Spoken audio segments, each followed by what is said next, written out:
সোৱাদতেই নহয় ঔষধি গুণতো অতুলনীয় খৰিচা জানোৱা হওক ইয়াৰ উপকাৰিতা অসমীয়া সমাজত খৰিচা অতি জনপ্ৰিয় খাদ্য ভাতৰ কাঁহীৰ কাষত অলপমান খৰিচা লৈ মুখৰ জুতি বঢ়াব পাৰি খৰিচা হৈছে বাঁহ গাজৰ পৰা তৈয়াৰ কৰা খাদ্য এছিয়া মহাদেশৰ বিভিন্ন দেশৰ খাদ্যাভাসত খৰিচাৰ ব্যৱহাৰ হয় অসম তথা উত্তৰ পূব ভাৰতৰ ভৈয়ামৰ জাতি জনজাতিৰ দৰে পাহাৰীয়া জনজাতিৰো এয়া খাদ্য হিচাপে ব্যৱহৃত হয় অসমীয়া সমাজত বাঁহৰ গুৰুত্বপূৰ্ণ ভূমিকা আছে হেহে বাঁহক লৈ বহুতো ফকৰা যোজনাও আমাৰ সমাজত প্ৰচলিত আছে যেনে বাৰীৰ খুৱনি বাঁহ ভোজনৰ খুৱনি হাঁহ সঁচাকৈ বাৰীত বাঁহ থকা গৃহস্থৰ ঘৰৰ সৌন্দৰ্য খুকিয়া বাঁহৰ বিভিন্ন অংশ দৈনন্দিন কাম-কাজত ব্যৱহাৰ কৰাৰ উপৰি বাঁহৰ গজালিক খাদ্য হিচাপেও জাতি জনজাতি লোকসকলে ব্যৱহাৰ কৰা দেখা যায়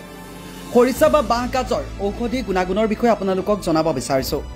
বাঁহ গাজত যথেষ্ট ঔষধি গুণ থাকে বিশেষকৈ ই অতি পুষ্টিদায়ক আৰু বৰ ৰুচিকাৰক বুলি কোৱা হয়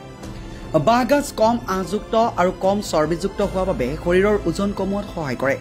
ই মানুহৰ কোষ্ঠকাঠিন্য দূৰ কৰিব পাৰে পাকস্থলীৰ স্বাস্থ্য ভালে ৰাখে বাঁহ গাজে আঘাত আৰু ঘাঁ পৰিষ্কাৰ কৰিবলৈ বাঁহৰ গাজ ব্যৱহাৰ কৰা হয় আলচাৰ চিকিৎসাত সহায় কৰে বাঁহ গাজে কৰ্কট ৰোগ প্ৰতিৰোধ কৰে বাঁহ গাজে ই মানুহৰ হজম শক্তি বঢ়ায় উচ্চ ৰক্তচাপ নিয়ন্ত্ৰণ কৰে কোলেষ্টৰেলৰ পৰিমাণ কমাই ৰাখিব পাৰে বাঁহ গাজত সিলিচিক এচিড থাকে বাবে ইয়াক বিষনাশক ঔষধ হিচাপে ব্যৱহাৰ কৰা দেখা যায় বসন্ত ওলালে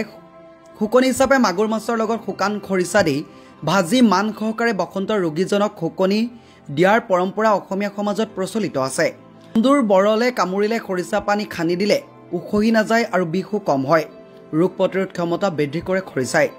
হিমোগ্লোবিনৰ স্তৰ বঢ়াই ৰাখে খৰিচাই আমাৰ এনে খাদ্যই আমাৰ দেহ মন সুস্থ কৰি ৰখাৰ লগতে খোৱাৰ ৰুচি বঢ়ায় গতিকে আহক ঔষধি গুণযুক্ত খৰিচা খাই নিজক স্বাস্থ্যৱান কৰি ৰাখো news desk report news 8 Assam